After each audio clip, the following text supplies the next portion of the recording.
అందరికీ praise lord. చాలా ముఖ్యమైన విషయాన్ని మీతో పంచుకోవడానికి మీ ముందుకు వచ్చాను ఈ వీడియో ద్వారా. పిఠాపురం నియోజకవర్గం చాలా ప్రత్యేకమైంది. ఎవరిది ఆ నియోజకవర్గం అంటే ఉప ముఖ్యమంత్రి, మన డిప్యూటీ చీఫ్ మినిస్టర్ అయినటువంటి పవన్ కళ్యాణ్ గారి నియోజకవర్గం. ఆయన ఆ నియోజకవర్గంలో గెలవక ముందు అక్కడ కంటెస్ట్ చేస్తున్నప్పుడు ఎన్నికల ప్రచారాల్లో పవన్ కళ్యాణ్ గారు ఏం చెప్పారంటే, మొత్తం రాష్ట్రమంతా పిఠాపురం నియోజకవర్గం వైపు చూసేలా నేను చేస్తానని ఏమని ఆయన ప్రజల మధ్యలో హామీ ఇచ్చాడో, పవన్ కళ్యాణ్ గారు మాట మీద నిలబడే వ్యక్తి అని ఇప్పుడు రుజువు అవుతుంది, చాలా క్లియర్గా ప్రూవ్ అవుతుంది. ఎందుకంటే నిజంగానే ఇప్పుడు అందరూ కూడా రాష్ట్రంలో పిఠాపురం నియోజకవర్గం వైపు, అదే పవన్ కళ్యాణ్ నియోజకవర్గం వైపు, అదే మన డిప్యూటీ సీఎం గారి నియోజకవర్గం వైపే అందరూ చూస్తున్నారు. ఆ నియోజకవర్గం గురించి అందరూ మాట్లాడుకుంటున్నారు. చాలా యూట్యూబర్స్ ఆ నియోజకవర్గం గురించి వీడియోలు చేస్తున్నారు. మాట ఇచ్చారు, మాట నిలబెట్టుకున్నారు. పవన్ కళ్యాణ్ గారు ఆయన ఇచ్చిన మాట నిలబెట్టుకున్నారు. ఏదైతేనేటి అందరూ నా నియోజకవర్గం వైపు చూస్తారు, మాట్లాడుకుంటారు అన్నాడు. అదే జరుగుతుంది. కాకపోతే పరిస్థితి మారింది. ఏం మారింది మరి? ఆయన ఏ ఉద్దేశంతో అన్నారో తెలియదు, కానీ ఇక్కడ జరుగుతున్నది మాత్రం వేరే. ఏం జరుగుతుందంటే, ఈ రాష్ట్రంలో కుల వివక్ష ఎక్కడుంది అంటే మనకు కనపడేది వినపడేది మొట్టమొదటిది ఏంటంటే పిఠాపురం నియోజకవర్గం. దళితులను ఎక్కడ తక్కువ చేస్తున్నారు అంటే పిఠాపురం నియోజకవర్గం. అరే అభం శుభం తెలియనటువంటి, అప్పుడప్పుడే ఈలు ఏబిసిడీలు నేర్చుకుంటున్నటువంటి పసిపిల్లల మీద కుల వివక్ష చూపుతూ కులాన్ని తక్కువ చేసి అవమానపరుస్తున్నటువంటి పరిస్థితులు ఏ నియోజకవర్గంలో ఉన్నాయంటే పిఠాపురం నియోజకవర్గంలో ఉన్నాయి. పొలిటికల్ పార్టీ రిజిస్ట్రేషన్ చేయడానికి సుమారుగా 7 లక్షల రూపాయలు ఖర్చు అవుతున్న విషయం మీ అందరికీ తెలుసు. ఈ పార్టీ మన కోసం, మనలో నుంచి ఒక నాయకుడు అసెంబ్లీలో పార్లమెంట్లో కూర్చునే విధంగా మనం ఈ పొలిటికల్ పార్టీ ద్వారా అధికారంలోకి వెళ్ళబోతున్నాం. కాబట్టి మీరందరూ కూడా స్పందించి గుప్పిళ్ళు విప్పి ధారాళంగా మీరు సపోర్ట్ చేయండి. మీకు కనిపిస్తున్నటువంటి క్యూఆర్ కోడ్కి లేదా ఫోన్పే నెంబర్స్కి లేదా బ్యాంక్ అకౌంట్ నంబర్కి మీ విలువైన అమూల్యమైనటువంటి సపోర్ట్ని అందిస్తారని నేను ఆశిస్తున్నాను. ఇది అన్నమాట ఈరోజు అందరూ మాట్లాడుకుంటుంది ఆ నియోజకవర్గం గురించే, అందరూ చూస్తుంది ఆ నియోజకవర్గం వైపే. పవన్ కళ్యాణ్ గారు మీరు సూపర్ సార్, మీరు చెప్పినట్టుగానే చేశారు. మీ నియోజకవర్గం వైపే అందరూ చూస్తున్నారు. మీ నియోజకవర్గం గురించే నేను కూడా మాట్లాడుతున్నాను. అదే అన్నమాట విషయం. ఇప్పుడు కంటెంట్లోకి వెళ్తే, పిఠాపురం నియోజకవర్గంలో కంటిన్యూస్గా కుల వివక్ష పేరుతో దళితులని అవమానపరుస్తూ తక్కువ చేస్తూ వాళ్ళని ఊరి నుంచి వెలివేయటం, క్రయ విక్రయాలకు దూరంగా పెట్టడం, స్కూల్లో చిన్న పిల్లల్ని హేళన చేసి మాట్లాడటం, ఇదంతా జరుగుతూనే ఉంది.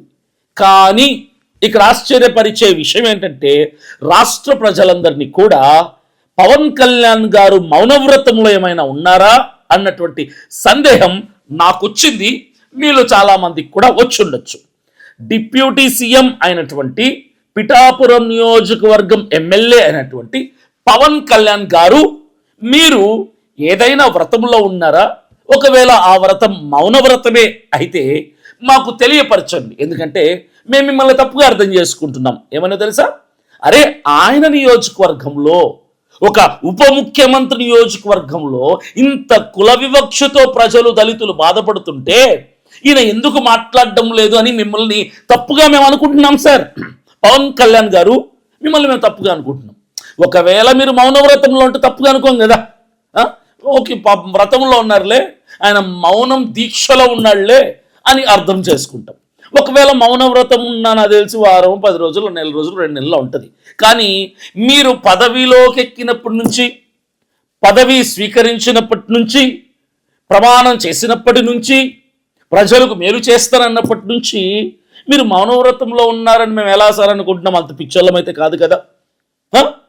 మీరు మౌనాన్ని ఎందుకు కంటిన్యూ చేస్తున్నారో, నా నియోజకవర్గంలో నేను ఉప ముఖ్యమంత్రిగా ఉన్నటువంటి నా నియోజకవర్గంలోనే ఒక వర్గానికి సేఫ్టీ సెక్యూరిటీ లేకపోతే ఇక నా పదవెందుకు, నా ఎమ్మెల్యే పోస్ట్ ఎందుకు అని మీకు ఎప్పుడు అనిపించలేదా సార్ పవన్ కళ్యాణ్ గారు?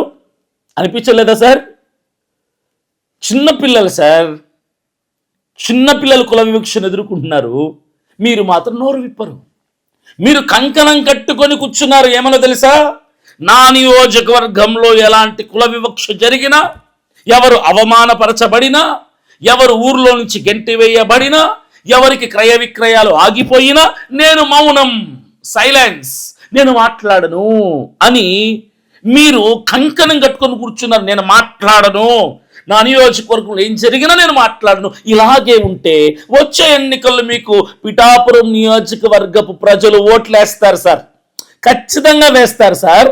ఓట్లు వేసే వాళ్ళలో ముందు వరుసలో ఉండేది దళితులే సార్. పవన్ కళ్యాణ్ గారు, వచ్చే ఎన్నికల్లో మీ పిఠాపురం నియోజకవర్గంలో మీకు ఓట్లేసే ప్రథమ వరుసలో ఉండేది దళితులే సార్, ఖచ్చితంగా దళితులే సార్. దళితులే మీకు ఓట్లేసి మరలా మిమ్మల్ని అందలం ఎక్కిస్తారు సార్. ఖచ్చితంగా ఇదే జరుగుతుంది, జరగాలి అని నేను ఆశిస్తున్నాను. ఎందుకంటే మీరు దళితుల పక్షమున నిలబడ్డారు కాబట్టి, దళితులకు ఫేవర్గా మాట్లాడుతున్నారు కాబట్టి, దళితుల కోసం కంఠం విప్పారు కాబట్టి, నా నియోజకవర్గంలో దళితులకు ఇలాంటి అవమానం జరగటానికి వీలు లేదు అని మీరు మాట్లాడుతున్నారు కాబట్టి సార్ మీకు ఓట్లేస్తారు సార్ దళితులు. ఏం మనుషులండి నాకు అర్థం కాదు. మీ నియోజకవర్గం అది మీకు చిన్నతనం అనిపించట్లేదా సార్? ఒక ఉప ముఖ్యమంత్రి గారు, డిప్యూటీ సీఎం గారు మీ నియోజకవర్గంలోనే ఇంతటి కుల వివక్ష జరుగుతుంటే మీకు అది అవమానకరంగా, చిన్నతనంగా, తక్కువగా అనిపించట్లేదండి?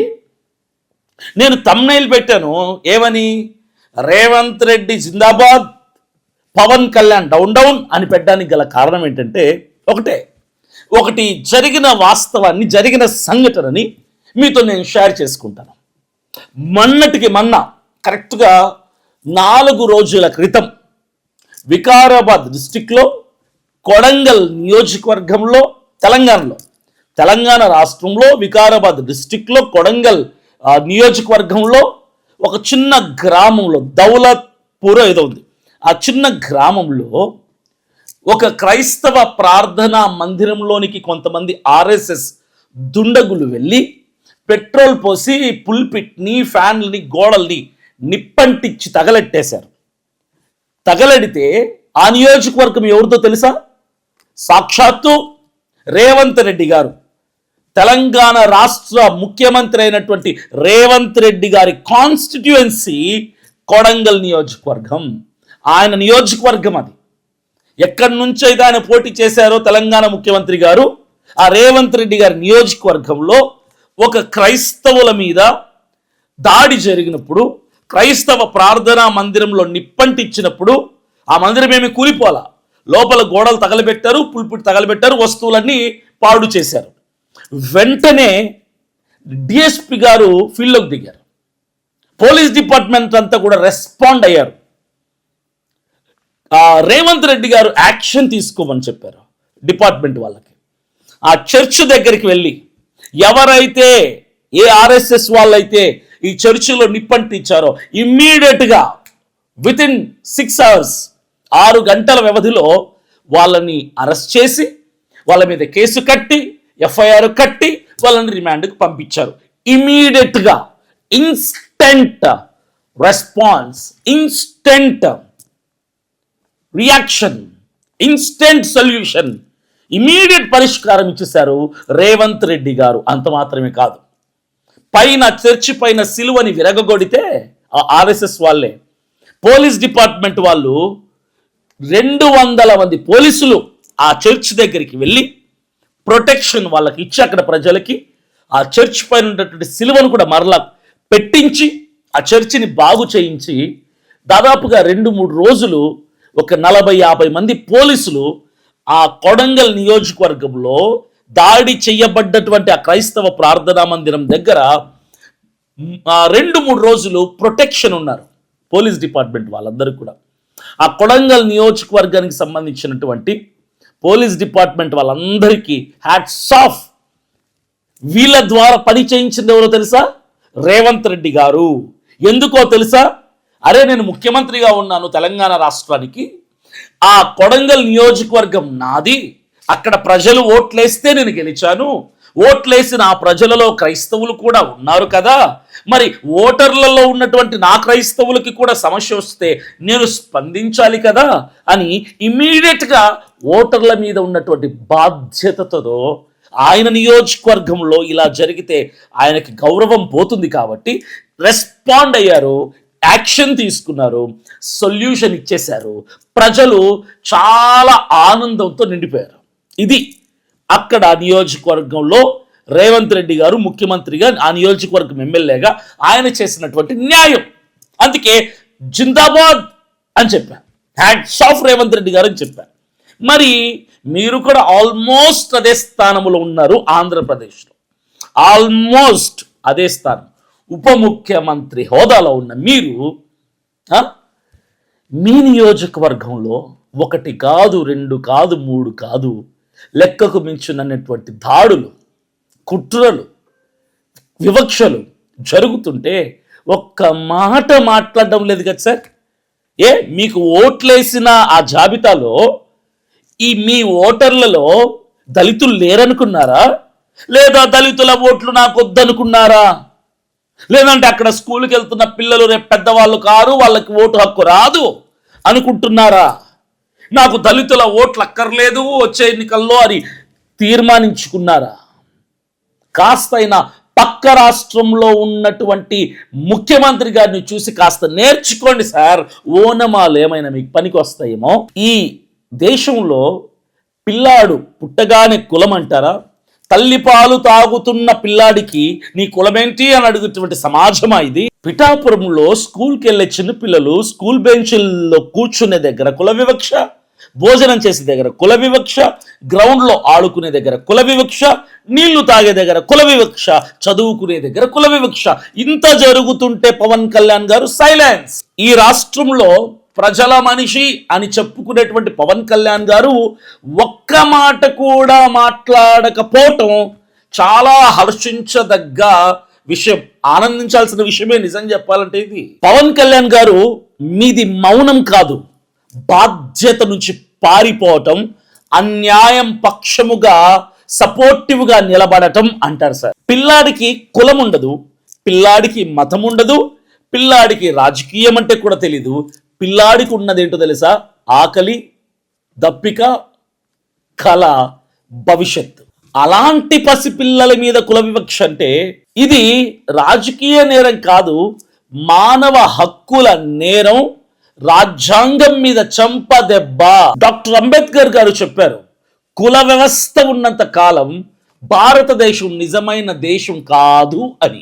పిల్లలపై ఇంత కుల వివక్ష జరుగుతుంటే మాట్లాడని నాయకులు నాయకులే కాదు, వీళ్ళు మౌన ద్రోహులు.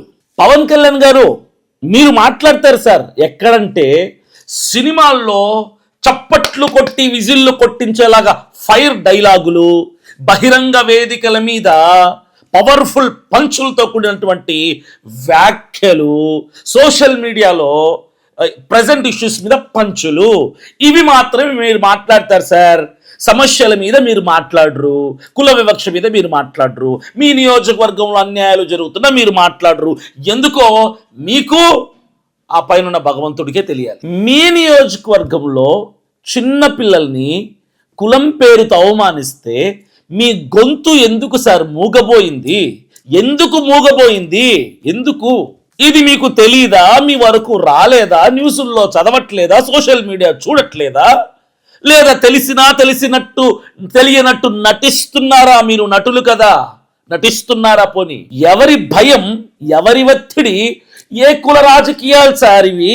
పవన్ కళ్యాణ్ గారు మీరు మాట్లాడకుండా మౌనాన్ని వహిస్తున్న వలన పసిపిల్లలకు దొరకాల్సిన న్యాయం, ప్రేమ దూరమై అన్యాయానికి బిడ్డలు చిక్కిపోయారు. వివక్ష చేస్తున్నటువంటి వాళ్ళకి, కులం పేరుతో అవమానం చేస్తున్న వాళ్ళకి మా వెనకాల డిప్యూటీ సీఎం గారు ఉన్నారు, మేము పిఠాపురం ఎమ్మెల్యే తాలూకా అని చెప్పుకున్న ధైర్యం వచ్చింది సార్ అన్యాయస్తులకి. ప్రజానాయకుడు అంటే న్యాయం పక్షముగా నిలబడాలి, అన్యాయానికి ఎదురు నిలబడాలి, ప్రజాసేవకుడు ప్రజానాయకుడు అంటే ప్రజలకు నేనున్నా అన్నటువంటి భరోసా ఇవ్వాలి సార్. కానీ మీరు అది చేయట్లే ఇక్కడ సార్. కానీ ఇక్కడ జరుగుతున్నది ఏంటంటే పిల్లలు బాధపడుతున్నారు, పిల్లలని కన్న తల్లిదండ్రులు భయపడుతున్నారు, సమాజం అంతా చూస్తూ మౌనాన్ని వహిస్తూ నోటి మీద వేలేసుకుంది. నాయకులుగా పిలువబడే మీరు మాత్రం జనాలతో సెల్ఫీలతో వీడియోలతో బిజీగా ఉన్నారు. ఇది మీ నాయకత్వం. ఈ దేశం నడుస్తున్నది కుల గ్రంథాలతో కాదు, సినిమా డైలాగులతో కాదు, మనువాదంతో అసలే కాదు. ఈ దేశం నడిచేది రాజ్యాంగం మీద. రాజ్యాంగంలో ఆర్టికల్ 14 చెప్తుంది సమానత్వం గురించి. ఎక్కడుంది సమానత్వం? లేదు. అదే రాజ్యాంగంలో ఆర్టికల్ 15లో చెప్తుంది, 15లో చెప్తుంది కుల వివక్ష నేరం అని. ఆర్టికల్ 17 చెప్తుంది అంటరానితనం నేరం అని. కానీ మీ నియోజకవర్గంలో ఈ మూడిటికి వ్యతిరేకంగా జరుగుతుంది. చిన్న పిల్లలపై కుల వివక్ష అంటే రాజ్యాంగం హత్య, భవిష్యత్తుపై హత్య, సమాజంపై ఆత్మహత్య. ఈ ఇష్యూ పైన పవన్ కళ్యాణ్ గారి మౌనం రాజ్యాంగంకి ఇది అవమానం. మేము అడుగుతున్నది గొడవ కాదు సార్, మేము అడుగుతున్నది అధికారం, అంతకంటే కాదు సార్. మాకు కావాల్సింది గౌరవం, మాకు కావాల్సింది పిల్లల భవిష్యత్, మాకు కావాల్సింది కాస్తంత విలువ. అది మాత్రమే మేము ఎక్స్పెక్ట్ చేస్తున్నాం. పవన్ కళ్యాణ్ గారు, ఈరోజు నాయకులైన మీరు మౌనంగా ఉంటే, డిప్యూటీ సీఎం గారు మీరు మౌనంగా ఉంటే రేపటి రోజున చరిత్ర మిమ్మల్ని మౌన ద్రోహులుగా గుర్తిస్తుంది. గుర్తుపెట్టుకోండి. పవన్ కళ్యాణ్ గారు, చివరిగా ఒక మాట చెప్తున్నా, ఇప్పటికైనా మాట్లాడడానికి ప్రయత్నం చేస్తారని నేను ఆశిస్తున్నా. లేదంటే మీ మౌనం మీద చరిత్ర మాట్లాడుతుంది. ఇప్పుడు అవమానం ఎదుర్కొంటున్నటువంటి పిల్లలు రేపటి రోజున పౌరులయ్యాక మీ ఓటమి గురించి మాట్లాడుకుంటుంది. మీరు గెలిచారని మీరు అనుకుంటున్నారు. నేను చెప్తున్నా, you are a failure MLA. మీరు గెలిచుండొచ్చు ఫిజికల్గా, కానీ ఆ నియోజకవర్గం, మీ నియోజకవర్గం, ఒక డిప్యూటీ సీఎం గారి నియోజకవర్గంలో కుల వివక్ష పేరుతో అవమానాలు ఎదుర్కొంటున్నటువంటి పిల్లలు, ఆడవాళ్ళు, వృద్ధులు, మగవాళ్ళు, వీళ్లకు అన్యాయం జరుగుతుందని తెలిసి మౌనంగా ఉన్నారే, అప్పుడే మీరు ఓడిపోయారు సార్. మీ మౌనమే మీ ఓటమి. ఇంతకంటే నేను ఇంకా మీకేం చెప్పాల్సిన అవసరం లేదు. మేము అరిచి గొంతు చింపుకొని అరిచి అలసిపోవాల్సిందే తప్ప మీ నుంచి నోట మాట కూడా రావటంలా. నేనే కాదు, చాలామంది యూట్యూబర్లు చేస్తున్నారు, మాట్లాడుతున్నారు పిఠాపురం దళితుల పైన జరుగుతున్నటువంటి కుల వివక్ష పైన. మీరు మాత్రం స్పందించడం లేదు. చూసారా? హ్యాట్స్ ఆఫ్ సార్ మీ మొండితనానికి, హ్యాట్స్ ఆఫ్.